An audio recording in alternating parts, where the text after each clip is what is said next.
Hello, my friends. Andy coming to you live from California. It is 6:51, and just got off two.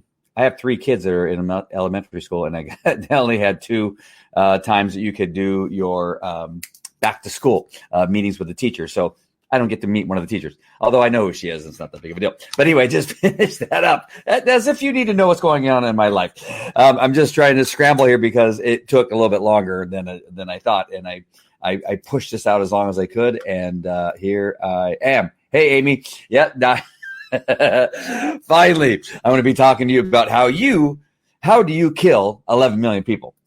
It's not a funny topic, but it's a topic that I've been trying to get to. That's the funny part. I've been trying to do this for about a week, I think.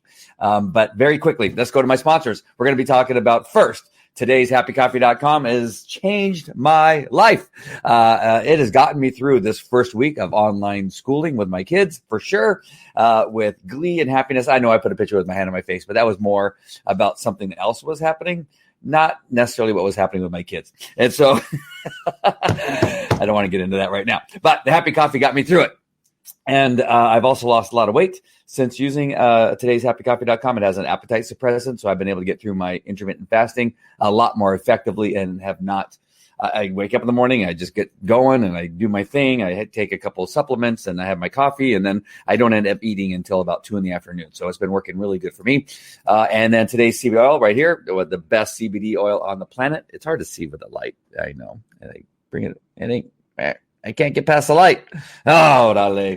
Anyway, it's made by Viseo, one of the top 50 healthcare companies in the world. It has liposome technology, which allows those nutrients to get into your body, where most nutrients that size will just be processed out of your body. And so it is a great, great product.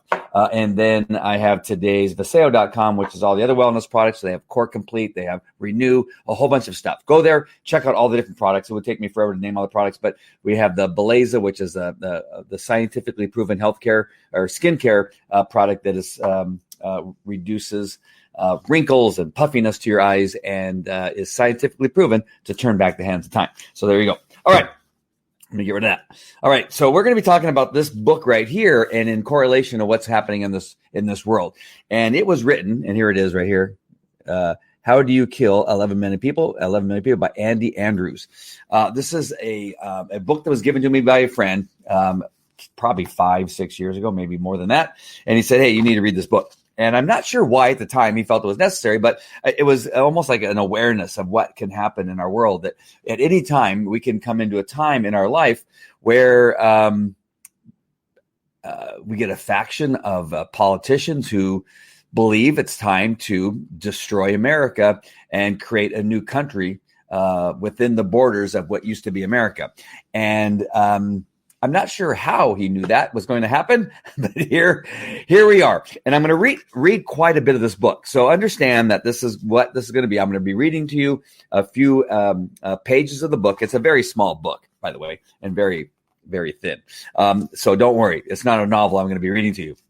But the words are really important. And then I'm going to come and show you a couple clips of some things just to kind of tie everything together. And I think it's really important. I think it's important that you listen to what this book has to say about having this in our past. This is what has happened in our past. And we obviously do not want to repeat it. And there's another prep I wanted to do. I just need your patience as we go through this, because it's going to be one of those shows. It's going to last a little while. So I got some wine here. I got my own wine.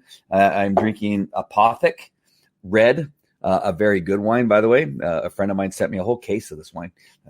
Not sure why I deserved a whole case of that wine, but I've been kind of just going through a little bottle here and there, a little bit of bottle, and it's lasted me several months. And I'm about ready to finish off. I may have to get on her nice side again to have her send me another case of the wine. All right, so let's get started. So we're going to be talking about this. As I'm going through, it'll begin to make sense, because I'm pretty sure you know the history of our world, and when we had a dictator in our world that literally killed a little over 11 million people. But there's some aspects of it that you really need to be reminded of, maybe that you may have forgotten, or maybe you never knew at all. All right, so he starts this particular. I'm on page 13 of this particular book, and so we're going to start right there, just to start, just to kind of give you some background, and that that there's other times in our history where way more people were killed by an evil dictator or an evil organization within a government because they felt that they just wanted power, and so they began to take power, not really caring much about the people that they were charged with being responsible for. In other words, the people within the country that they were a leader of, or they were either came in as a politician under a dictator, and how they got kind of swept up into that kind of stuff. So I'm going to start right here. Obviously, most of us have never even considered such a thing. Yet when I begin to closely research in our world's recent history, the last 100 years, that particular question made is oh my gosh, this is going to be a long one if I can't get through this, unsettling way into my mind. How do you kill 11 million people? 11 million. The number is so large when the vowed people is attached to it, that it becomes almost impossible to take seriously. Why 11 million? Well, you might ask, what is the significance of that number? It is true, there is no singular significance in that number, and the actual number is 11,283,000 people.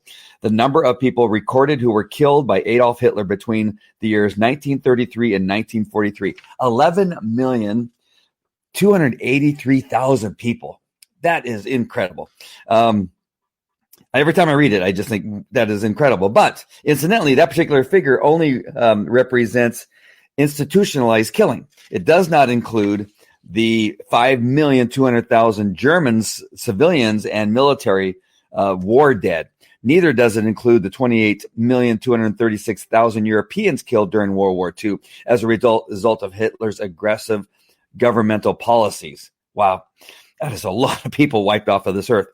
Within the same parameters, we could have used the number of Cambodians put to death by their own government, slightly more than 3 million between the years 1975 and 1979.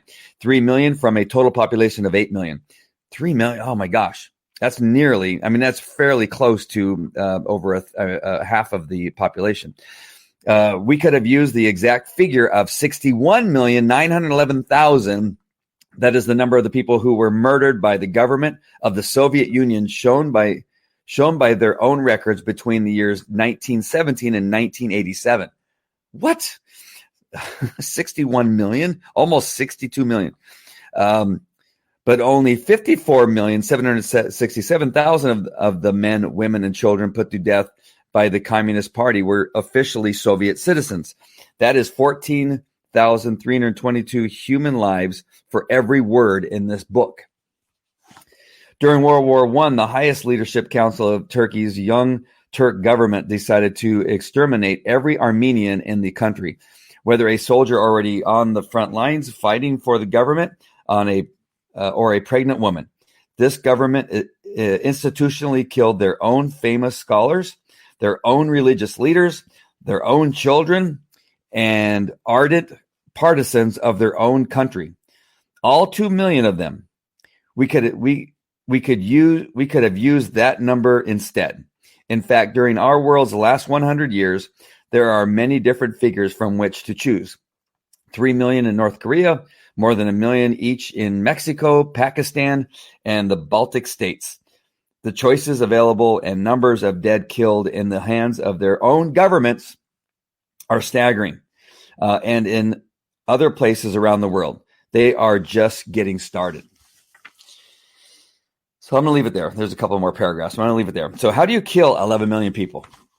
So we're going to be obviously talking about Adolf Hitler and what happened in their government. And you really need to kind of listen and pay attention to what's going on here. Feel free to comment anytime you want, just to say hey or hi, where you're watching from, that kind of stuff. I know this is really dark right now, this what I'm reading, but it really is super important because as I read this book, I'm not sure What made me pick up this book? There's a lot of this happening in my life today. I just went and I was like looking for another book to read, and this one just kind of fell out of the shelves into my hands and says, you need to read this. And as I started reading it again, I read it within about, I don't know, an hour, right? Maybe less, and read it from cover to cover and just kind of stopped and said, it's happening again. It potentially can happen again. And so I needed to bring this to your attention because you're going to see some correlations between what it is that I'm reading and what is happening today. So only a clear understanding of the answer to these questions and the awareness of an involved populace can prevent history from continuing to repeat itself as it already has time and again. To be absolutely clear, the method a government employs in order to do the actual killing is not in question. We already know the variety of tools used to accomplish mass murder. Neither do we need to consider the mindset of those deranged enough to conceive and carry out a slaughter of innocents. History has provided ample documentation of the damage done to societies by megalomaniacs, psychopaths, and sociopaths. What we need to understand is how 11 million people allowed themselves to be killed. That was the most important thing as I was beginning to read this book. How is it they allowed themselves? And it wasn't that long ago because I've been to Auschwitz. I've been there. I've seen the different parts of Auschwitz where many things had taken place that I had read about or seen in movies. And you go in there and you wonder, how did that happen? How did they allow themselves to be? I mean, there was a lot of people, right? There wasn't as many as them. Right? There are millions of them and only a couple 100,000 of them at the time, and maybe even less at the time that they were loading them into trains. So let's find out how that happened. What we need to understand, obviously that is an oversimplification, but think with me here. If a single terrorist begins to shoot automatic weapons in a movie theater containing 300 people, the lone gunman couldn't possibly kill all 300. Why? Because when the shooting started, most of the crowd would run or hide or fight. So why for month after month and year after year did millions of intelligent human beings guarded by a relatively few Nazi soldiers willingly load their families into tens of thousands of cattle cars to be transported by rail to one of the many death camps spread across Europe? How can a condemned group of people headed for a gas chamber be pulled into a cart in a docile manner? And I'm going to bring this up, and I create a graphic because I want you just really to see. So how is it that this many people can do that? The answer is breathtakingly simple, and it is a method still being used by some elected leaders to achieve various goals today. How do you kill 11 million people? You lie to them. You lie to them. Every day we are being told that our president is lying to us, right? That's the first lie. He may be hyperbolic sometimes. He may be exaggerate to make a point. But a flat out bold lie, it rarely happens with Donald Trump. I know people are falling off their chairs and crashing cars right now because you've been told that he gives you these flat out lies, just like he just totally lies. You know, sometimes everybody misspeaks, right? We say the wrong thing, or we meant something else and we said it another way. In the hundreds of media questions he's taking from these moronic reporters, at some point you're going to say something wrong. It is just an impossibility. How often in my Facebook lives do I say something wrong? It's often I use the wrong word, or I use it in the wrong context or the wrong sort. Hey, Carol, nice to see you. But we're being told daily. We've been told even before he was elected president that he lies to us constantly. That's the first thing that Bernie Sanders says. It's the first thing that Schumer says. It's the first thing that Nadler says and Nancy Pelosi. Anytime they're on, it's like one of the first things they have to tell you. They have to first tell you that the president is lying to you and lies as they begin to lie to you, right? So the first big lie is that they're telling us that the president is lying to us. And they do all these fact checks. You ask Facebook that blocks this thing. I have Facebook blocking my post, and I know that they're factually correct. Happens all the time. And so if it happens to be in line with the president, we're all liars, right? They all begin to block what it is, and they begin to tell us that we're liars. I'm sorry, but I'm not going to believe that because I do my research and I find out what the truth is the best that I possibly can. And I try to back it up with facts and science and research and try to support it. The president is just a New Yorker who has some things that he says that may be a little bit enhanced. Now, people, oh, that's lying, but not like what we're going to show you that they're doing. They are flat out liars, right? We can talk about that they came on television for many, many months and years and said Adam Schiff went on CNN and MSDNC and all these other places and said, I have evidence that President Trump is a spy for Russia. How many times did he say that? How many times? He said, the president's lying, and I have proof because it's in plain sight that our president is a spy for the Russian government, even though he knew he wasn't. He was one of the first people that knew that he wasn't because he knew there was nothing. And it's all coming out, right? We see the documents that are coming out. We see the FBI agents that changed wording in an email just so they can have the ability to spy on the president and people that work for the president, right? But for years, they told you that he was lying and that he was a spy for the Russian government. So, according to testimony provided under oath by witnesses at the Nuremberg trials, including specific, in quotes, including specific declarations made in court on January 3rd, 1946 by former SS officers, close quote, the act of transporting the Jews to death camps posed a particular challenge for the man who had been named operational manager of the Nazi genocide. Adolf Eichmann, known as the Master, was directed by written order in December 1941 to implement the final solution. Eichmann went about the task as if he were the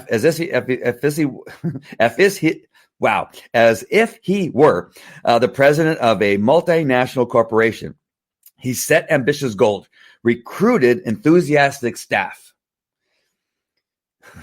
Right, and monitored the progress. He cleared what worked. He chartered what worked and what didn't, and changed policy accordingly. Eichmann measured achievement in quotas filled. Success was rewarded. Failure was punished.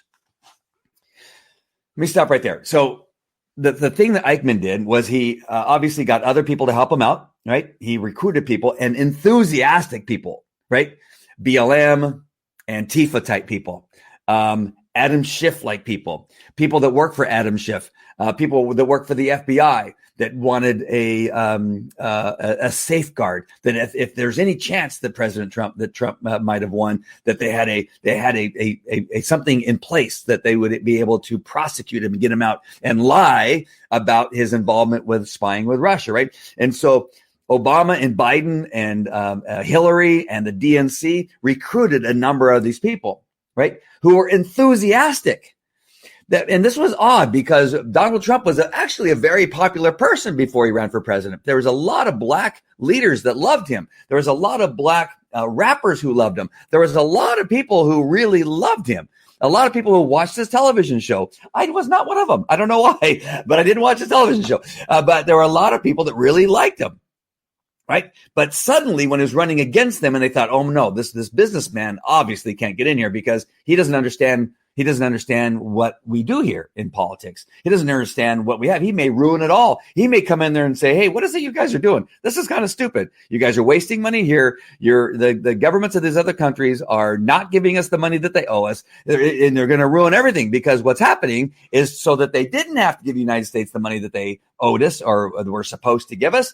You would pay them money, right? You would put their children on the payroll, as we find out with Biden students, right? And so here comes this businessman. They're going, wait a minute. He doesn't understand what we have going on here. He may ruin something. And so they began to recruit these other people through pay.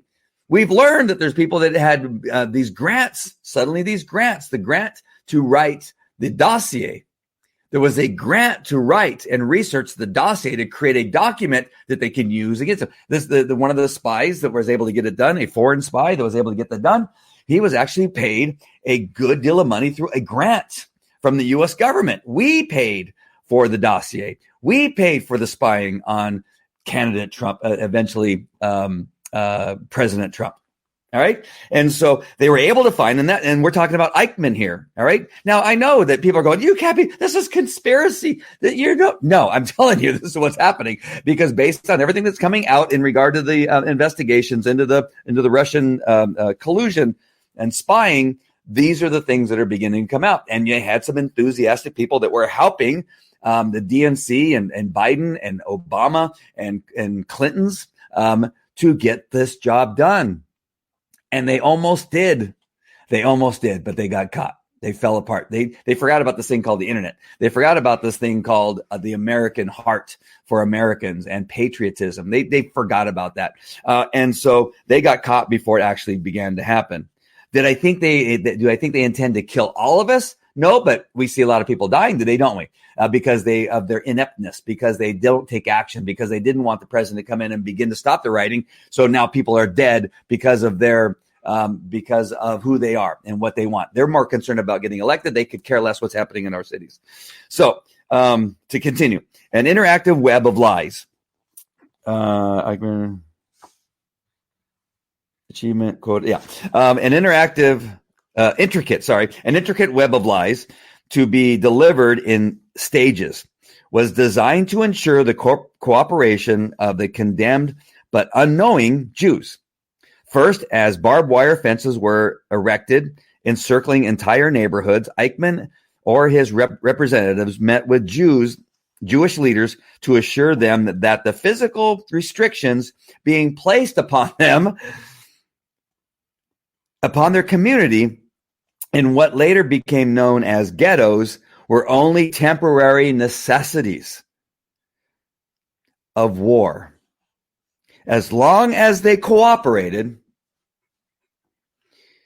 he told them no harm would come to them inside the fence.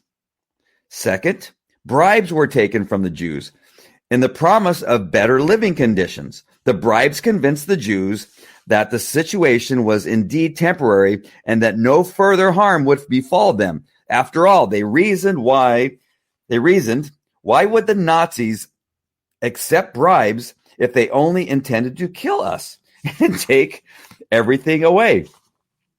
These first two stages of deception were conducted to prevent uprisings or even escape. Just boggles my mind. Finally, Eichmann would appear before a gathering of the entire ghetto, accompanied by an entourage of no more than 30 local men and officers of his own. Many unarmed, he addressed the crowd in a strong, clear voice. According to sworn statements, there were very likely these exact words. Jews at last, it can be reported to you that the Russians are advancing on our eastern front. I apologize for the hasty way we brought you into our protection. The hasty way we brought you into our protection. It could be you can replace masks, right? Sequestered in your homes. We've been protecting you. We're telling you it'll be safe. Just go back in your homes. If you ever have to leave, put a mask on. Just stick with this. We're not going to open up any stores. We're not going to open any gyms. We're going to protect you. The Democrats, we care about you more than that evil president. He wants you to go back to school and die. He wants you to go back to work and die. He wants you to go back to the gyms and die. But no, we're going to protect you. Go put your masks on. Go back home. Don't go back to work. The schools will kill you. Don't go back to school. Stay in school and we'll do online training. We're going to protect you. That evil orange man is going to kill you. Right? And that's what they're trying to say. So Jews at this point, indeed, let's see. Unfortunately, there was little time to explain. You have nothing to worry about. We want only the best for you. You will leave here shortly and be sent to very fine places. Indeed, you will work there Your wives will stay at home. Your children will go back to school. You will have wonderful lives. We will all be terribly crowded on this train, but the journey is short. Men, please keep your families together and board the rail cars in an orderly manner. Quickly now, my friends, we must hurry. I just got the chills. I've been to Auschwitz. I've seen it. I felt the death. And I'm just like, I don't know if I'm making it up. I don't know. I mean, I don't even know if anybody has anything are you hearing me? Are you hearing what they're saying? This is the Nazis talking to the Jews. Don't worry. We're going to keep you safe. Not them. They are evil, right? Do you see the rioting in the streets? Do you see the horrible things he says? Do you hear what he says and he's lying to you? Do not listen to that orange man. He is bad. So we're going to go put your masks on. Go back home. Don't go back to work. Don't go to school. We're going to keep you safe. We're trying to give you money, but he's not giving you money. We want to give you money, but he's the one who doesn't want to give you money. The Jewish husbands and fathers were relieved by the explanation and comforted by the fact that there weren't more armed soldiers. They helped their families into the rail cars. The containers designed to transport 8 cows were each packed with a minimum of 100 humans and quickly padlocked. At that moment, they were lost. The trains rarely stopped until well inside the gates of Auschwitz or Belzec or Sabor or Treblinka. A list drawn up by German ministry in 1967 names more than 1,100 concentration camps and subcamps accessible by rail. The Jewish virtual library says it is estimated that the Nazis established 15,000 camps in the occupied countries. Wow. 15,000 camps in the occupied countries. And that is how you kill 11 million people. You lie to them. You just simply lie to them, and you keep lying to them, and you keep lying to them. I'm going to play a couple videos here. Let me go ahead and bring up my first video. And I just want to share with you. You've already probably seen some of these things, but I just want to make sure that you understand what I'm talking about. And I've had a tough time trying to decide which one I want to give you first. Let's go ahead and go with Pelosi. Why not? She's in the news, and I'm not going to tell you. It's not about her haircut, because I could surely show that one. I tried not to do the obvious ones, but here's one from Fox News. I'm going to go ahead and bring it up here. But this is where she's telling you and everyone else that it is the conservative part of our country that are evil. They are the enemies of the state. Right. So essentially, in regard, if I'm going to compare to this story, the Nazis were warning them about Russia. Right. Take out the fact that Russia is our enemy now and that kind of stuff. Just understand that in regard to this book and the facts behind what the Nazis did is that they scared them that the Nazis were going to come in and kill everybody. And it was the Nazis that was keeping the Jews safe. Right. I mean, you're going to learn it's not just the Jews, by the way, but it released this part of the story in the ghettos and that kind of stuff is that the Nazis were telling them it was the Russians who are the evil people. In our story today, it is the Democrats telling us that the Republicans are the enemy, the evil man inside the White House. Right. We need to evict him out of the White House. We're going to have to drag him out by police is what they tell you on the news. All these things are happening all these things are happening real time. And in nearly the exact same way in words. They're different, but listen, it is really strong language. And the whole time they're telling you it is President Trump who is the evil one. He is the one using divisive language. I've already heard that a couple times from friends on Facebook that are probably former friends because I address their lies. And that is not the truth. All right, I'm going to mute my mic. I'm going to bring up the video. Russians were there, and they are there now 24/7. trying to interfere in our election. But they're not the only ones. We take an oath to protect and defend the Constitution from all enemies, foreign and domestic. And sadly, the domestic enemies to our voting system and our honoring our Constitution are right at 1600 Pennsylvania Avenue with their allies in the Congress of the United States. But again, let's just get out there and mobilize, organize, and not let the president deter anybody from voting. And again, support the postal system, which is election central. They're doing everything they can. Suppress the vote with your actions, scare people, intimidate by saying law enforcement will be there, diminish the role of the postal system in all of this. It's really actually shameful. Enemy.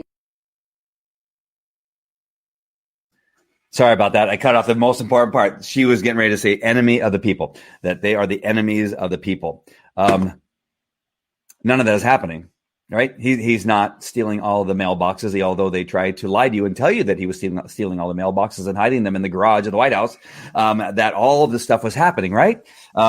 He's not trying to suppress the vote. He's trying to tell you, go out and vote. He's on the TV right now telling people to go out and vote. We want you to go out and vote. There's nothing in his language is suppressing the vote. He's saying, no, this is crazy. We have never done this for a national election where we sent out these millions of ballots out into the world and just have people randomly gather them up and check boxes for certain people. We wanted one individual casting one ballot and submitting it for the vote. How do you do that? You go and vote. Like COVID-19 is going to kill you. If you think it's going to kill you, then you get an absentee ballot, which means that you've requested it. You got a warm body asking for a ballot, right? You submit the documentation, or you can do it probably over the internet now. I'm not really sure. That's somebody requesting one. It's not a dead body. It's not somebody's dog. It's not somebody's cat, right? It's not somebody that used to live at that address. It's the person living at that address asking for the ballot. They return a ballot, gets filled out, and it gets signed, and it gets sent back, right? That is way more, it just makes sense, right? This is the craziest thing. But what did she just say? It was all lies. Every bit of what she said is a lie. And this is what we're talking about in this book, is that she's telling you that he is the enemy of the state. All right, so I'm going to share something from Dan Bongino's show. It's just more. I just want to support everything. It's in so many. I mean, I really had like 10 things I wanted to show you, but I'm really going to try hard and not do that, because it can be overwhelming to do that many things. And so I'm just like, am I frozen? Nope. I thought I was frozen for a second. I'm going to share another one here. This is from Dan Bongino's show. This is, you know what? Actually, no, let me do the one from Twitter. The one from Twitter, we just need a little comedy relief. They put a little clown face on Biden, but let's just watch this one. This is a great one about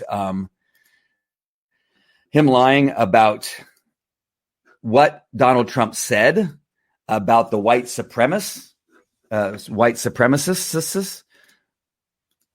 About the white supremacists in what was it, South Carolina, North Carolina, one of those Carolinas, right? That they're all good people. He didn't say that, right? But you've heard it recently, right? They're still sticking to that idea or that thought or that lie that he supports anarchists, white supremacists, whatever it was being accused of. KKK members, right? But Biden just did it like yesterday, the day before yesterday, still continuing to use the lie. But here, I'm going to play this for you.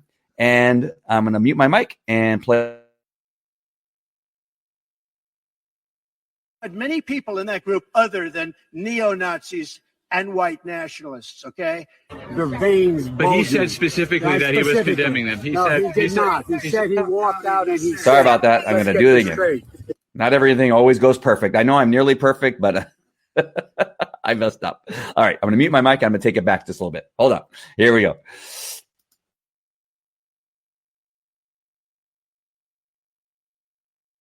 Many people in that group other than neo-Nazis and white nationalists, okay? Their veins But he bulging. said specifically that he was condemning them. He He did not. He said he walked out and he said, let's get this straight. And I'm not talking about the neo-Nazis and the white nationalists, because they should be condemned totally. And when the president was asked about it, he said, They should be condemned totally. racist and not condemn them. They should be condemned totally.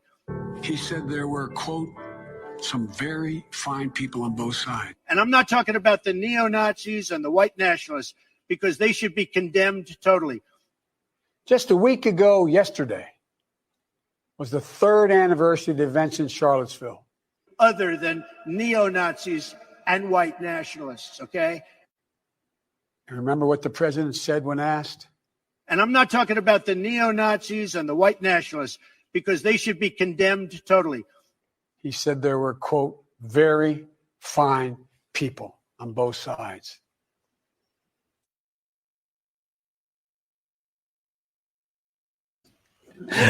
Is that not crazy? I mean, when you get it all together like that, Dan Bongino has done a great job of putting some stuff together too, which I'm going to share with you right now. Here, let's get this party started. Hey, Maureen, biatch, I know it drives me crazy. Where is everyone? I don't know. Where is everyone? Bring some people to the party. Let's go. Scary. What the clown face was scary, or what he was saying was scary. But you see that, right? You see that they keep repeating these lies and lies and lies. I'm going to share some more in just 1 second. Actually, let me do that next, and I'm going to show you a couple more videos. But let me get back to my book here. But wait, you say, here's my graphic. I got to put my graphic up because I took the time to make it. I might as well put it up. All right. So, but wait, you say this didn't happen overnight. Right? The Jews being loaded in the cattle cars and taken to Auschwitz and all the other concentration camps. This didn't just happen like that. But wait, you say this didn't happen overnight. How did things get so out of hand? How did it get to this point? So let's find out. Let's find out how it got to this point, because I think we are in it and have been in it for the last 3 or 4 years, maybe 5. The National Socialist German Workers' Party, led by Adolf Hitler, rose to power I'm going to make sure I was unmuted, during a time of economic uncertainty. In a nation of people longing for better times, Germany was a modern, industrialized nation whose well-informed citizens enjoyed ready access to information by way of print and radio broadcast media. We have the internet. At that time, it seemed to be like a lot of information, right? Even televisions and print and radio was going on. Hitler was a man of the common people. Not long before, he had been a lance corporal in the army, and his speeches were exciting. Now, Biden's, I don't think has ever been exciting, but yeah, some other people. Yeah, Obama, right? His speeches were exciting and passionate. He promised more and better and new and different. He vowed rapid change and swift action, without actually telling you how he was going to do it, right? Is that not what we have doing right now? We have Biden going around saying, it's going to be better. It's going to be new. It's going to be different. You don't want this. We're going to do something better. Is he not saying that right now? Actually, I think he plagiarized this. I think he plagiarized Andy Andrews' book, because he says he's promising more and better and new and different, and vowed rapid change. As soon as I'm president, everything will change. The rioting will stop, right? Swift action. According to record, what Hitler actually said in his speeches depended very much upon the audience. In agriculture areas, he pledged tax cuts for farmers and new laws to protect food prices. In working class neighborhoods, he talked about redistribution. What? Have you heard that before? And of wealth. He just did that the other day, did he not? He said he's going to redistribute. That was actually, what's his name, from New York. But either way, he's a Democrat, and attacked the high. Oh, no, Biden did it too, in regard to the taxes, that when he's only going to tax the wealthy. Oh, sorry, I went through my words there. The wealthy, because they need to spread out the wealth. So he did also say that. Wealth attacked high profits guaranteed by business owners. When he appeared before financiers and captains of industry, Hitler focused on his plans to destroy communism and reduce the power of the trade unions. How fortunate for leaders, Hitler said to his inner circle, that men do not think. That is what the Democrats believe. They believe that you don't think. And they have a large amount of people in this country who do not think. I have seen them on Facebook. Have you not? Some of my friends that are on there now. How many of you have seen people that simply do not think? They post something so quickly, right? When the kid got shot the rapist got shot in Wisconsin, they go, oh, look at that. He's guilty. Biden puts that up. He's guilty. Excessive force. Oh my gosh, another black man was killed by the white police, right? Before he knows anything. And so that's what he's depending on. He's depending on there's a large group of people that do not think. And this is exactly what Hitler said. Hitler said to his inner circle that men do not think. Make the lie big. Make it simple. Keep saying it. And eventually they will believe it.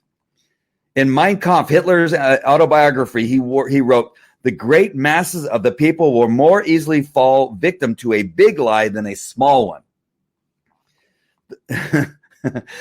The book was widely read by the German people at the time. He wrote a book prior to trying to take over the world and killing Jews. He wrote the book telling him what he was going to do. All right, do you understand that? Mein Kampf was written before he exterminated 11 million people. In the book, he told people exactly what he was going to do. He was going to lie to them, and he was going to lie to them big because small ones aren't as good as big lies. And yet, the great masses of people will more easily, the masses believed him anyway. Or at the very most, they ignored him. It is a fact that fewer than 10% of Germany's population, of 79.7 million people actively worked or campaigned to bring about Hitler's change. That was 10%. 10% of the people actively campaigned to bring about Hitler's change. Even at the height of its power in 1945, the Nazi political party boasted only 8.5 million members out of 79.7 million people in the population. 8.5 million members. So the remaining 90% of Germans, teachers, doctors, ministers, farmers, did what? What did they do? What do I tell you every night not to do? What have I been telling you, even before reading this book, not to do? They stayed silent. They stood by. They watched. Essentially, yes. Mothers and fathers held their voices, covered their eyes, wore their masks. No, we're wearing our masks. Closed their ears. The vast majority of the educated population accepted their salaries and avoided the uncomfortable truth that lingered over them like a serpent waiting to strike. And when the Nazis came for their children, it was too late. All right, let me show you something else. Here's another lie. A flat ass lie yesterday he said yesterday, or maybe it was the day before yesterday. I'm sorry. I could be getting these things. He lies so often I can't remember which day it was. All right, here we go. So let me share this. This is a little bit from Dan Bongino's show. This is the one I told you originally that I was going to show you. Oop, I didn't put it up. Hold on. Stand by. Here we go. Bring it all together. There's a little too many clicks. I want less clicks. All right, here we go. You'll do when you get into office, God forbid, as the president. I will raise taxes for anybody making over $400,000. Let me tell you why I'm going to do it. It's about time they start paying a fair share of the economic responsibility we have. The very wealthy should pay a fair share. Okay, so you're only going to raise taxes, Joe, on people who make $400,000 a year.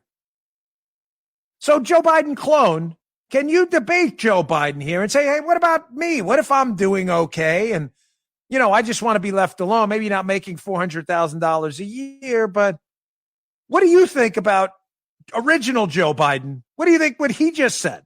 Let's get his answer on that. Really good shape, right? Really changed her. Well, you did. Well, that's good. I'm glad to see you're doing well already. And I'm good. But guess what? If you elect me, you're not going to have your taxes are going to be raised, not cut. Thank you, Joe Biden clone, for calling out Joe Biden, original Joe Biden. Clone Biden, original Biden. But wait, just to be sure, is clone Joe Biden debating Joe Biden? Is clone Joe Biden absolutely sure whose taxes are getting hiked? Because remember, We got a middle class, substantial middle class tax cut with the Trump tax cuts. You can all check that out on your own and just look it up on the interweb. It's all out there for you. So clone Joe Biden. Is the original Joe Biden wrong? He said none of our taxes are getting raised if we didn't make over $400,000. But the Trump tax cuts did cut our taxes if we're under that. So clone Joe Biden, can you just contrast what original Joe Biden just said about the tax cuts? Check this out. And the fact of the matter is there is plenty of money to go around. The first thing I would do as president was eliminate the president's tax cut. This is some debate.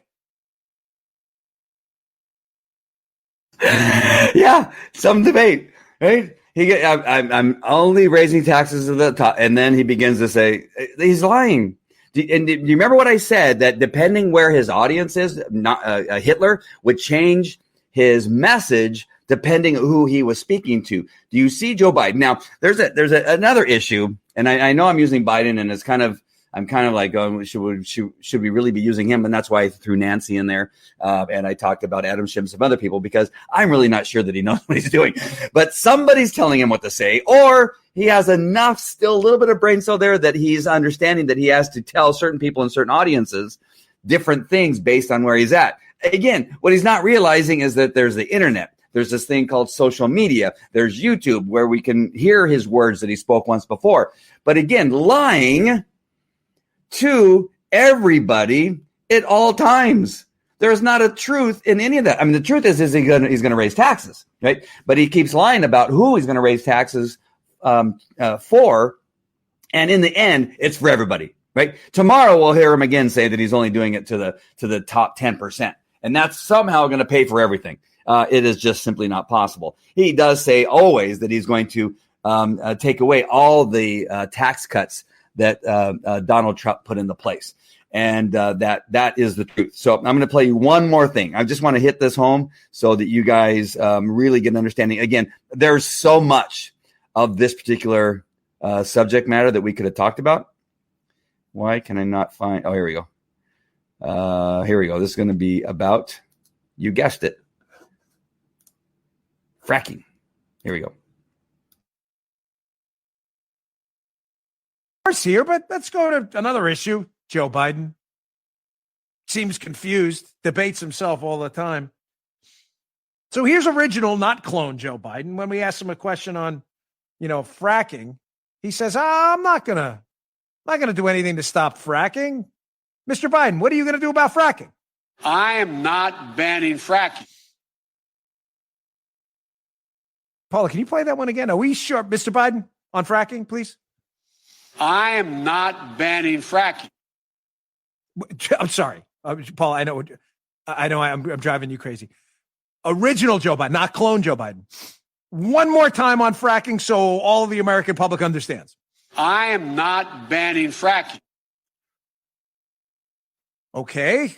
Now, as the debate moderator, I'm not confused in any way. I'm a smart guy. I'm debating. I just got original Joe Biden on the record. He is not banning fracking. He said it 3 times. He actually said it once, repeated it 3 times, but you get the point. Now, clone Joe Biden, what do you have to say about fracking in response to original Joe Biden's answer about fracking? Hey, everybody. Stop clicking around. I am in the woods with some water going in the background near my house. No new fracking. And we are going to get rid of fossil fuels. Like, what about, say, stopping fracking and stopping new pipe? Would there be any place for fossil fuels, including coal and fracking, in a Biden administration? No, we would work it out. We would make sure it's eliminated. I guarantee you, we're going to end fossil fuel, and I am not going to cooperate with you, okay? No ability for the oil industry to continue to drill, period. Ends. Number one. 3 consecutive American presidents have enjoyed stints of explosive economic growth due to a boom in oil and natural gas production. As president, would you be willing to sacrifice some of that growth, even knowing potentially that it could displace thousands, maybe hundreds of thousands of blue-collar workers in the interest of transitioning to that greener economy? The answer is yes. No new fracking. We even had other debate moderators. Lie. A lie. What? It's right here. It's right here. This is what they did.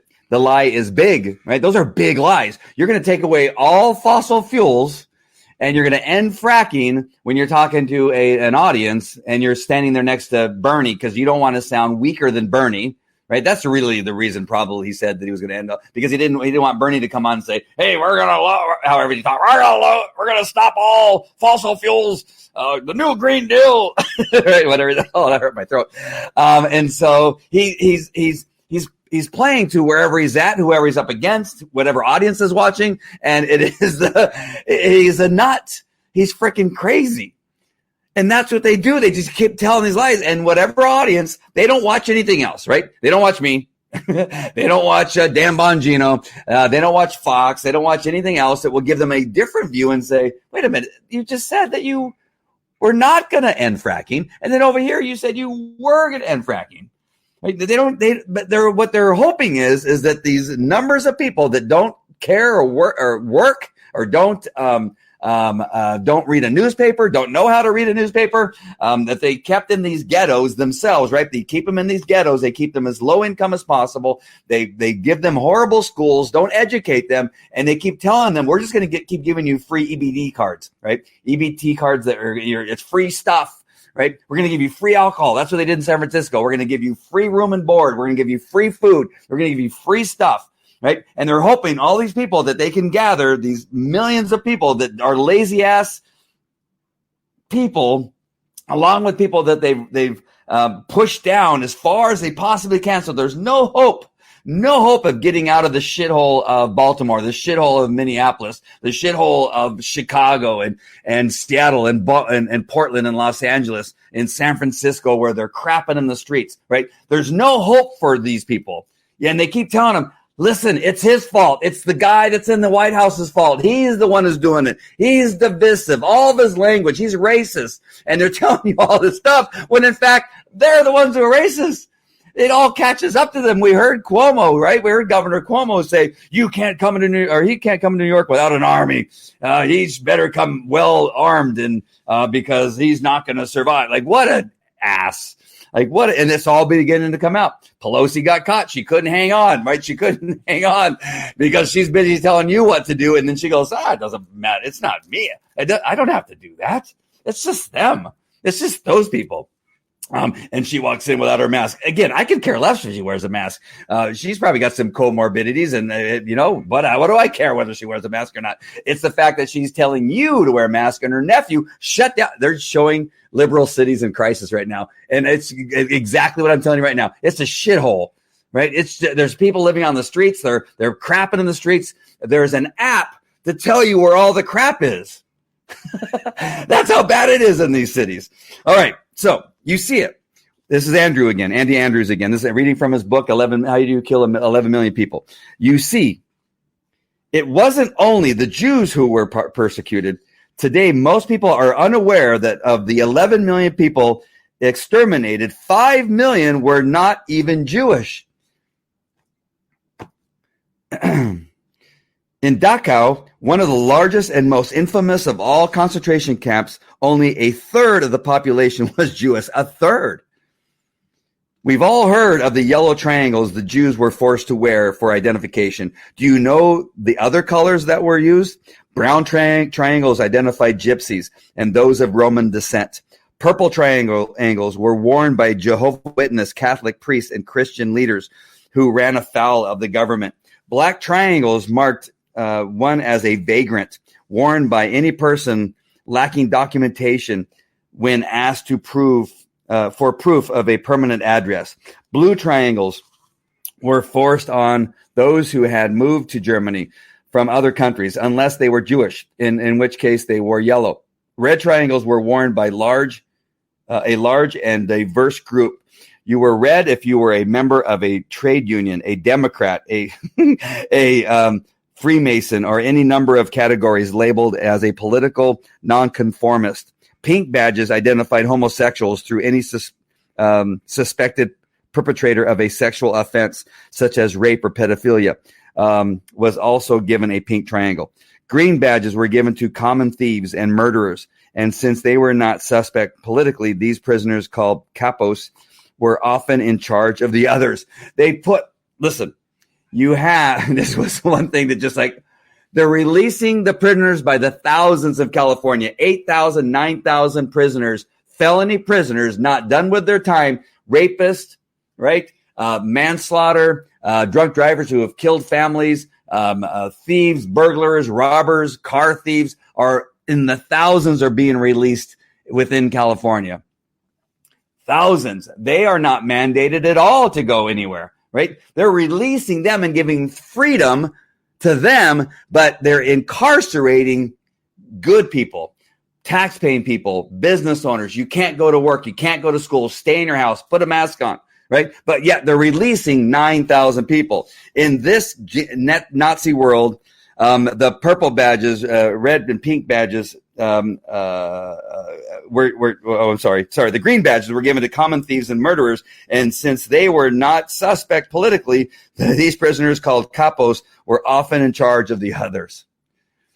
We see that happening in St. Louis, right? We have a couple who their private property, the gated community they lived in, was broken into with BLM and Antifa, and came in and threatened their lives, threatened the lives of their animals and of them, and that they were going to burn their house down. And because they had the gall of bringing out weapons to say, stand back or else we're going to use these, they were arrested. And nobody in that group for breaking into the private community for trespassing, at least, or terrorist threats, none of them were arrested. Right? We're seeing this with our law enforcement officers that are trying to arrest criminal suspect. The guy in Wisconsin, felony molester, rapist, right? Had a warrant out for his arrest. He resisted arrest. He was going for a knife to stab the police officer, and he was shot because he did not put his hands up and stop. And now the officers are likely to be imprisoned. You have the officer in Atlanta, right? Same thing. He gets shot at by the suspect that he's been wrestling with and tased, right? He used less lethal. He tried to de-escalate, and in trying to de-escalate, the guy he got taken advantage of. He beat two police officers, ran away with one of their tasers, shot at the officer with a taser right at his face, and the officer had no choice but to return fire and killed him. He's in jail. You can't make this shit up, right? And you see this happening in Nazi Germany in very similar ways, right? It's not exact, but in very similar ways. And people are being quiet. Like I said earlier, how did this happen? People were quiet. Nobody said anything. They just ignored it. There's a few of us that are speaking up, but I see plenty of people in my friends. If I have 4,000 people, somewhere in there, 3,000 people on my friend list, 90% of them are saying nothing. 90% of them are being quiet. 90% of them have told me that they are not going to say anything because it might cost them a customer. It might cost them their business. It might cost them their job. The problem is you're not going to have a business. You're not going to have a job because you didn't speak up, right? Our kids can't go to school because you're not speaking up. But that's what's happening here in history. I'm showing you. I'm reading it to you. This is a history that we do not want to repeat. Purple badges, red and pink and brown, blue and black, all worn by mothers and fathers and children who were not the first to be selected for the camps. Their badges were worn, their fates were altered, their faces altered, well after they got a good look of the yellow ones. In at least one German town, the railroad tracks ran behind the church. Listen to this story. All right, this is it. Listen to this story. As an eyewitness stated this: we heard stories of what was happening to the Jews, but we tried to distance ourselves from it. They heard stories. They knew what was happening. They heard stories. But instead of doing anything, they distanced themselves from it, right? Because I live in Orange County, right? It's easy to distance myself from Los Angeles. For people that live around Portland, they're distancing themselves from Portland. In Seattle, people are distancing themselves from Seattle. In New York, people are fleeing New York to Florida, to a Republican state. which they're going to turn blue because they're idiots, right? They're fleeing the mess that New York has become, and then they're going to go to Florida, which is a red state, and they're going to turn it blue. Oh, what? Like, we didn't know that. What? All right. So each Sunday, here's the thing. So anyway, I'm going to read that over again because I messed it up because I got all excited. We heard stories of what was happening to the Jews, but we tried to distance ourselves from it because we felt what could anybody do to stop it? What could anybody do? Each Sunday morning, we would hear the train whistle blowing in the distance, then the wheels coming over the tracks. We became disturbed when we heard cries coming from the train as it passed by. We realized that it was carrying Jews like cattle to in the cars. Week after week, the whistle would blow. We dreaded to hear the sounds of those wheels because we knew that we would hear the cries of the Jews en route to a death camp. Their screams tormented us. We knew the time the train was coming, and when we heard the whistle blow, we began singing hymns. By the time the train came past our church, we were singing at the top of our voices. If we heard the screams, we sang more loudly, and soon we heard them no more. Years have passed and no one talks about it, but I still hear the train whistle in my sleep.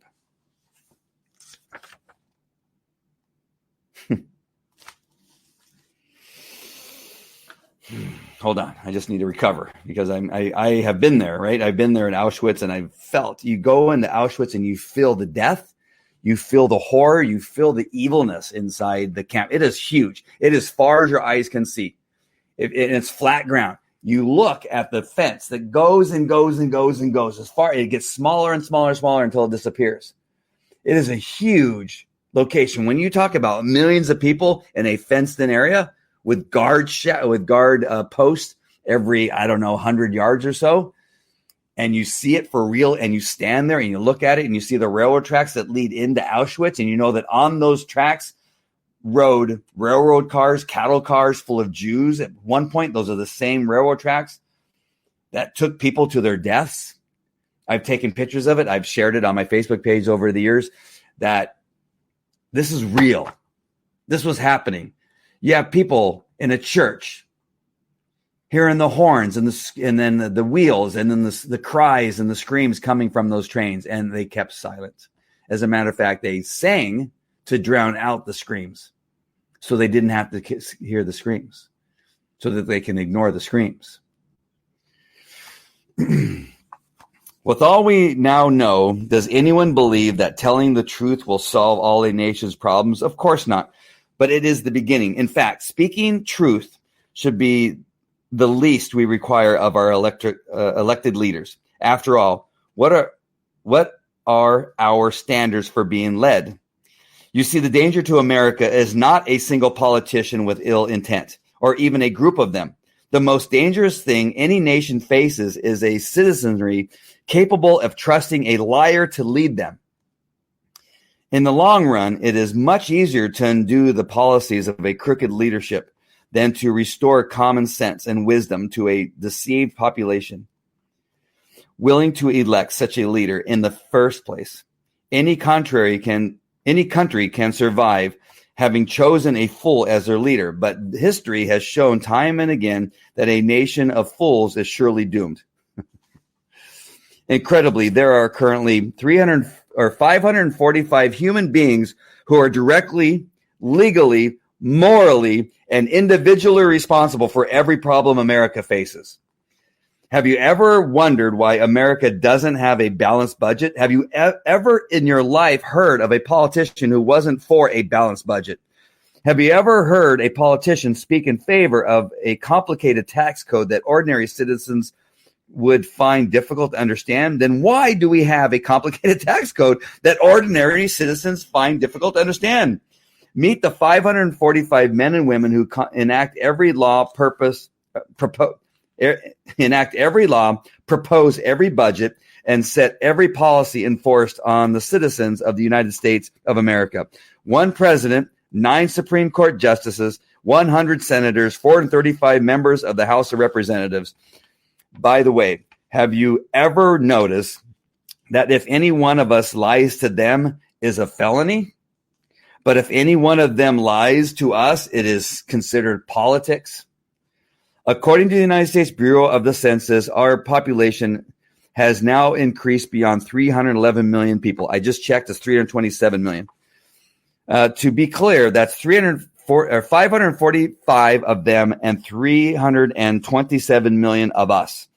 Can 327 million Americans ever hope to wrestle the power away from 545?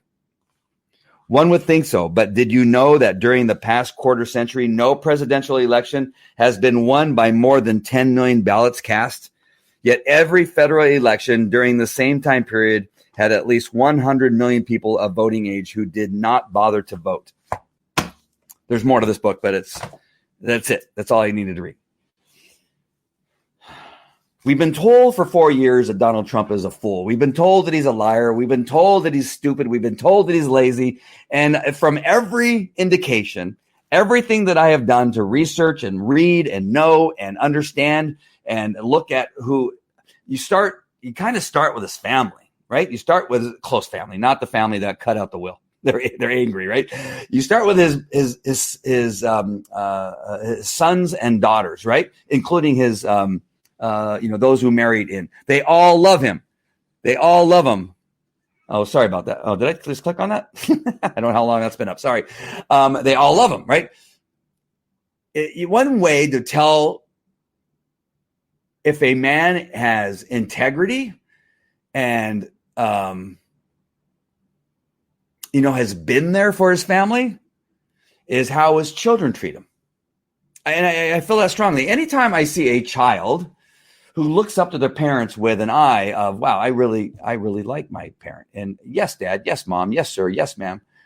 There's something there, right? There's something about that person that shows you that there's a really, really good chance that they are good, right? But that doesn't mean that all your kids are going to turn out great. I know some really great men who have some pretty crappy kids.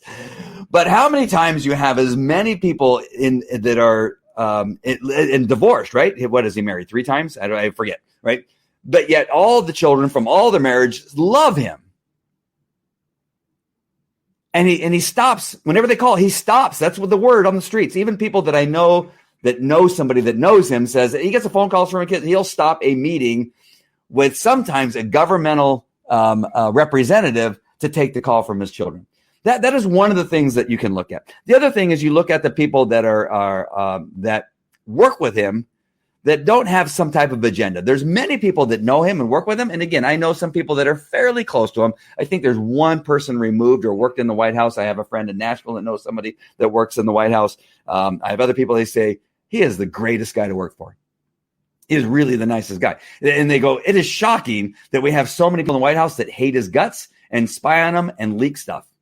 That it's impossible because you cannot help but like the guy because he's a good guy, right? And he talks like a human being and comes by and will say hi to you and acknowledges your presence, that kind of stuff. And so you have that. And then you have a guy who made all these promises on the campaign trail. And you literally, if you're not looking through, some kind of, glasses that kind of cause your eyeballs not to see, as you see that the promise. Oh my God, I want to answer this call, but I can't. Is that he got all those promises done, right? In spite. Here's the other thing. Here's the most important part to that. Is that he made these promises that he wanted to fulfill. He probably could have got many of those promises fulfilled within, I think, a year or two. Many of them within a year or two. And I'm sorry, I'm texting the person who called me. It's better than answering the phone. And he was able to get pretty much all of them done, right? Maybe not to the extent, maybe not as much as the wall, maybe not as many of the programs that he wanted all the way through. Maybe he only got them started and they're in the process of being done. But if you would not have the resistance of the evilness of the people that are actually lying, because I just showed you proof that they actually lie, and they actually have been telling you that he's a liar when in fact they're the one. Every time that they say that he's lying about something, at some point you'll realize that they were actually lying about the lie, right? They were telling you that he was a Russian spy, right? And that they had proof and that they had evidence. And yet now we have everything coming out that they are the ones who created the evidence. They paid for it. They paid a foreign government official to create the dossier that is all a lie, that is completely made up, including the Ukraine information and all the stuff that went along with that. All of that is actually them cooperating or using foreign interference to create a false narrative that they blamed him for and said that he was doing, when in fact it was them themselves who were doing it. And you look at all that, that you had all that going on, the impeachment, the investigations, the lawsuits, the needless lawsuits. You know, could he have done some things better when he was not the president? Of course, he could have. But why are we going back to that when we have a country to run, when we have things to do, when we have people that are hungry, we have people that are starving, we have education needs for people in poor income areas and black communities that they want choice for school to get out. And while all that is going on, they're busy interfering with it all and blocking it and stopping it. They have crime reform that they're screaming about that they want done. And they have crime reform. They have a bill that they want to push through, but they're blocking it. Why? Because they don't want them to have any successes. And they're saying, well, he only wants it for political. No, that's why you want it. That's why you are blocking it. He really does. I'm convinced that he really doesn't think that way, that he doesn't really think that if I do this, I'll get reelected. Now, every politician wants to get reelected, and he knows that if he has success, he'll get reelected. Of course, right? If you're good at your job, you'll get a raise. If you're good at your job, you'll get a contract extension. So you want to be good at your job. But you also want to be good at your job because it benefits people. As a police officer, I wanted to move forward. I wanted to get the next position. I wanted to be a detective. I wanted to get the canine. And I worked hard to get the canine. I worked hard to get into detectives. I worked hard to be in the helicopter and be an observer. I worked hard to be on the SWAT team. I worked hard to get those things. But you can't say you're only working hard because you want to get on the SWAT team. Yes, I want to be on the SWAT team and I want to work hard. I want to save lives. I want to do my job well. If I don't get the SWAT team, at least I still can look back and say, hey, I did a hell of a job. I didn't get on the SWAT team, but I did a really, really good job. Maybe I'll get something else. Maybe I will leave a legacy behind because I did well. Like, who doesn't want to do well so that they can get something in the future, but also who doesn't want to do well because it's the right thing to do? I think that President Trump can do both those things. The only people that think that he can't are the people that hate his guts and think that he's dumb and think that he's lied and think that he's racist and think that all these things. But there's nothing that you can look at without goggles on that blur your vision and not see that he's not racist. I think I said that right?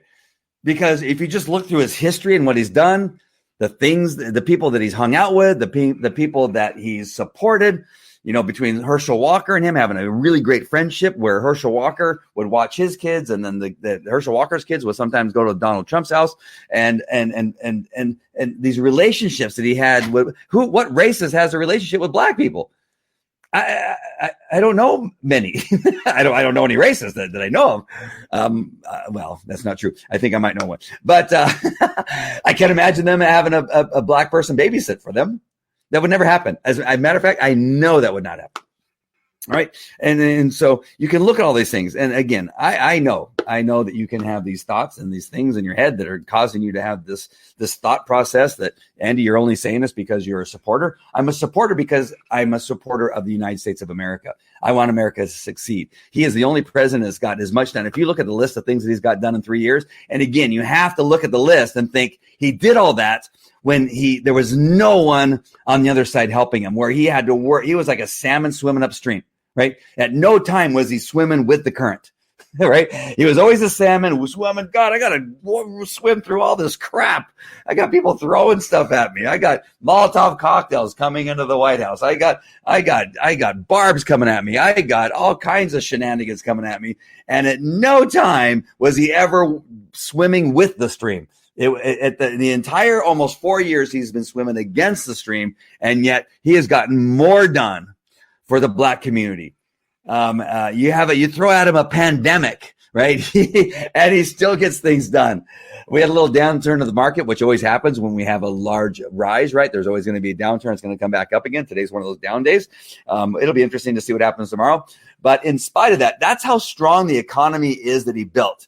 That he built such a strong economy, not on purpose, but because that's what he was doing, that here it was so strong that it even is surviving a pandemic where the country has been completely shut down. That yet the minute we begin to start bringing it back, the economy starts going back. Can you imagine if we had any other economy under Obama? I know what they're telling you. Don't believe it. It's a lie.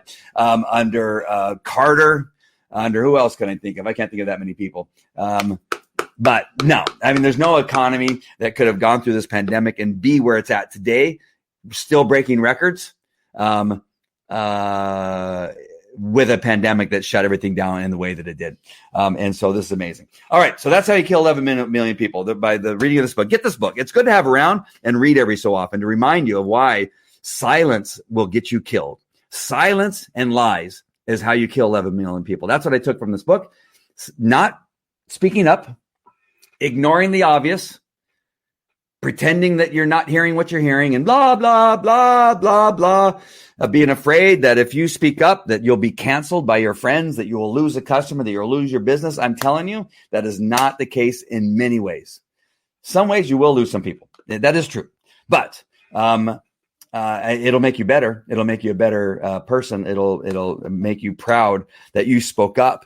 But did you hear those numbers I gave you? I forget what it was. It was Andy Andrews. Amazing. Andy Andrews write some really good books, by the way.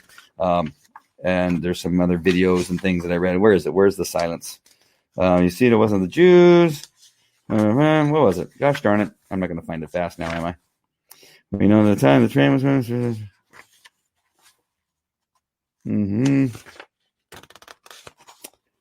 Darn. I wanted to find it fast. I'm not going to find it fast. It was a large amount of people. It was a large percentage of people. 8.5 million.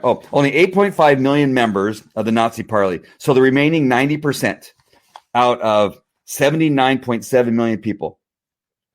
Again, they were scholars, right? They were doctors. They were mothers and fathers. They were ministers, farmers. Did nothing. They stood by and watched. They did nothing. They stayed silent. What am I going to do? I'm just a farmer. What am I going to do? I'm just a guy with 5 kids living in Orange County, California. What does my voice have? Right now, I don't know how many people I have on. It's hard to tell with this thing, but it could be 25. It could be 100 something. Sometimes I get off. I see that I have 10,000 people. Who knows how many people I have because I'm spreading out into 8 different platforms. YouTube and Twitch and Twitter and 5 different Facebook pages. All the numbers are all over the place. So I don't know what it is. So how many? So let's just say, I'm going to end here because I know I've got on for an hour and 18 minutes, but I'm just going to tell you this. And you can do the same thing. If you talk to 5 people, let's say that there's 5 people watching. Again, this is the law of mathematics, right? You talk to 5 people and 3 of them get moved. 2 of them get moved. Let's say 2 out of the 5. 2 of the people get moved to tell somebody else, right? You essentially just told 4 people, right? And who knows who one of those 4 people are? One of those 4 people could be very respected. One of those 4 people could be somebody who knows a very large amount of people who you don't know, right? But let's just say, you've spread it out to now 4 people. You have 5 people, only 2 people really listen and actually spread it out. They spread it out to 2 more people. Now you have 4 people that are speaking out, and now they spread it out to some other people, and you can begin to see the growth. Do you see what I'm talking about? Exponential growth. It just begins to grow. And so I don't mind if there's 1 person watching, 10 people watching, 1,000 people watching. I've had up to 20,000 people watching one of these Facebook Lives. I don't care.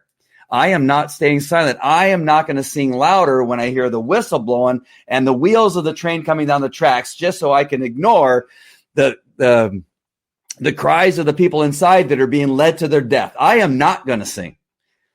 I'm going to talk. I'm going to speak out, and I'm going to take my chances. In front of my house, I have a Trump flag. In front of my house, I have an American flag. When I walk around, I wear the clothing of the American people. I wear a flag. I wear USA. I wear Trump. I don't care. Why? Because I want somebody to say, hey, I'm with you, right? And they see me doing that. When I walk into church, you wouldn't believe. When I walk into Stater Brothers, I have at least 2 people every time I go with a Trump hat, Trump flag, or shirt or whatever. I have at least 2 people say, God, I love your shirt, right? That may cause them to know, you know what? He's doing it.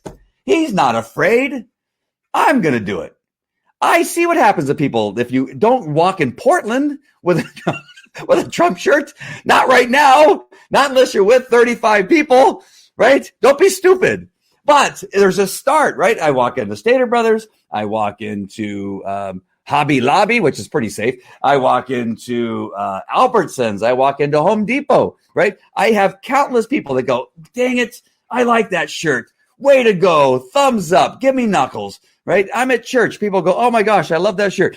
And that is what causes other people to go, oh, right, he's doing it, right? It may not be the first time. It may not be the second time, but maybe the third time they see me, they go, you know what? I'm going to begin to now speak out. I'm going to let people know. And they go, I didn't know that you were a Trump. Yeah, I am too. And it begins to spread.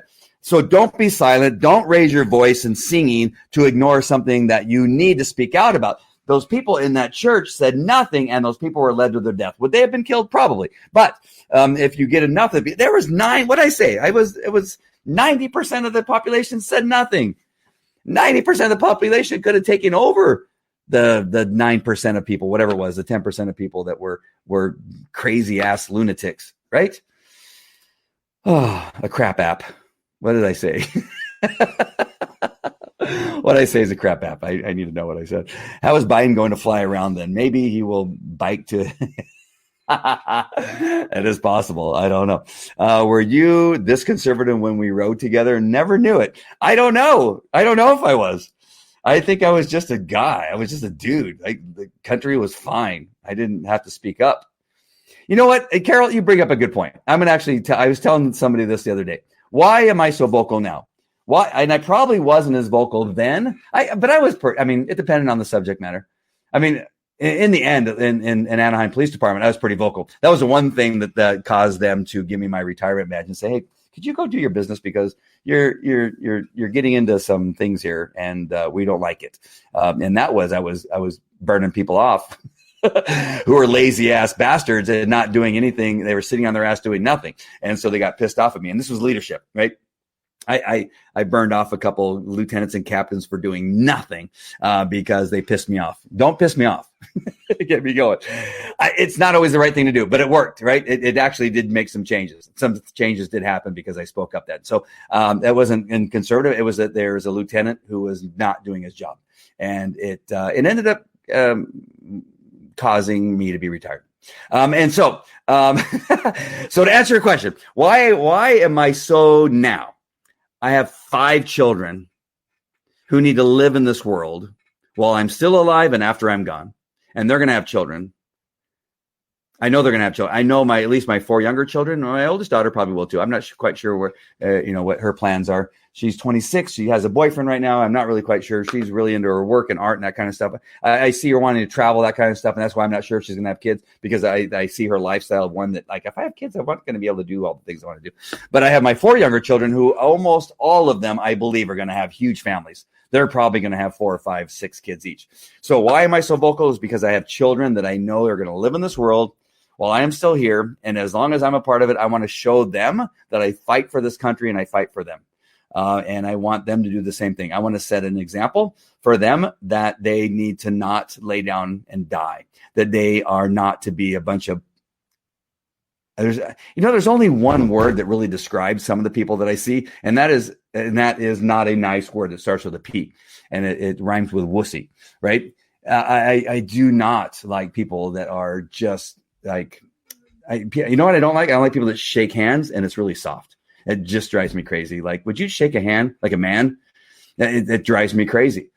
So I have this thing, right? I don't care, how you live your life, but I don't want my kids to not be men and women of God, men and women of the United States of America, proud patriot Americans, and I'm doing my very best to do it in an honorable way. Sometimes I lose my way, right? Sometimes you see me be on here and I use words that I probably shouldn't use. And I'm trying to get better. I really am trying to get better. I put a post up. I said, I'm trying to be nicer.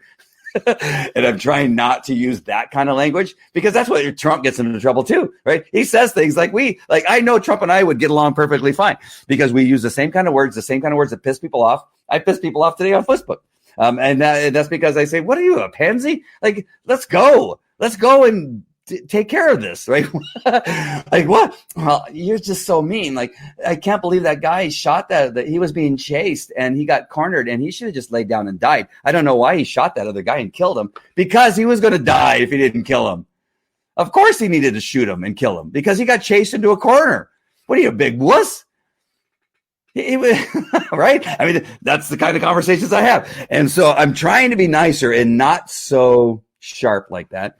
And so I'm hoping that I'm going to be taking. So to answer your question, that is why, because I have kids, and I'm pretty sure if I didn't have kids, I'd still be vocal, but maybe not as vocal, not as concerned. Maybe, I don't know, but I feel like the country's in trouble. The country is in trouble, but I also think this is a great time in our country. I think this had to happen. I think there's many people that have been in this country, that have been raised in this country, have not seen adversity, really. Right? All the wars have been in Afghanistan and Iraq, and you got a few good men that go and take care of it. They come back all jacked up and they're committing suicide. They have PTSD and that kind of stuff. And they just get ignored, right? We have these other assholes. I have to say it. We have these other assholes that are playing PS4s and Xbox and they're playing, War Ranger on a TV screen, some of them, and could care less of what's happening in our world. They don't know. I just want more free stuff. Why do I have to leave my house? I just want to play Xbox. And they don't want to get out. And that's not the kind of kids I want. I don't want my kids to be like that. And I want them to fight for what's right. We need to bring back America. And I think what's happening now had to happen. I think our world needs a little bit of a shakeup. And I see positive things coming out of it. I do. I see some positive things coming out of my church. Last night on a Wednesday night at the church I go to was standing room only on the inside of the church, and they had the overflow, which is the grass with a big screen TV, was also occupied with attendees. Over 3,000 people attended church on a Wednesday night, not knowing what the message is, nothing special, just church. Something's happening in our country, and I think it's going to be okay. I think it's going to be good, but we can't give up. We can't not vote. We can't think, oh, you know what? We worked pretty hard and they're all going to get it done for me. No, you need to get out there and vote. All right. 911 change. Yeah. I remember being on the freeway. I was on the 91 freeway driving in from Riverside. I told my wife that we were going to separate, and I was on the 91 freeway, and then the buildings got hit by the planes literally the same day. Yeah, it was. Yeah, that was a crazy time. But yeah, 9/11 was impactful. And that never left me either. And I think that helped. I mean, not in a good way. We didn't want it to happen, but I think that helped. Let's see. How is Biden? Oh, I already read that one. I literally cannot wait for the debate. I cannot either. Gosh, I can't. I love Dan Bongino is so good. I look forward, and I get mad when it's not up yet. Like at 10 o'clock here on the West Coast, I keep hitting my refresh on my phone. Like, come on, Dan. Come on. Let's get this podcast up. Lower taxes is why hubby got a raise. Nice. Alani book is a must read. Yep, Robert. Hey, Robert, how you doing? Hope you're doing well, my friend. Oh my God, flatten the curve, the new normal. We're all in this together. Shut up, right? Shut up. Get out. Go back to work. Go to school. Jeez. You see that warning that was on my mask? I meant to have a little thing up here. I'm going to get off now. I'm so sorry. Now I'm just talking. All right, my friends, those of you. You know what? Let me check something really quick so I can give you maybe the first chance to do this. Freaker. Hold on. I'm going to share something with you. Let me see. Come on, baby. Come on. Give me what I want. Oh, you bastards. So I have my podcast up, but it's still not on iHeartRadio. It takes weeks and weeks and weeks. I think I'm into a month and a half now of when I put my podcast up. It's everywhere else. If you go to Apple Podcasts and type in the Andy Falco Show, it's there. If you go to Spreaker, Spotify, Google Podcasts, if you go to Amazon Music, Audible, Castbox, Deezer, Podcast Addict, Podchaser, I don't know what that is. Geosavin. It's another podcast platform. It is live. Oh, wait a minute. Want the opportunity? Maybe It's not on Amazon Music yet. It should be. I got to get on there. But iHeartRadio it takes so long. It's not on iHeartRadio yet. But go on Apple Podcasts and just subscribe. It's these shows, but in the audible form. And not in the video form. If you want to go to YouTube, because YouTube works better for you, go to YouTube, type in the Andy Falco Show or Andy Falco, and you'll be able to find it there too. All right, my friends. I was hoping to give you some breaking news there, but unfortunately, I did not. But the podcast is up. It's just not on iHeartRadio. Maybe you don't use iHeartRadio, but if you go onto Spotify or Apple Podcasts, you will find it on. Those are the two more as popular as iHeart. I think iHeart is the number one, though. And that's why I'm waiting before I give the whole announcement, because I want everybody to subscribe. All right, my friends. I love you guys. God bless you. And I will see you on the... Hold on. I will see you on the next one. Take care. Talk to you later. Bye.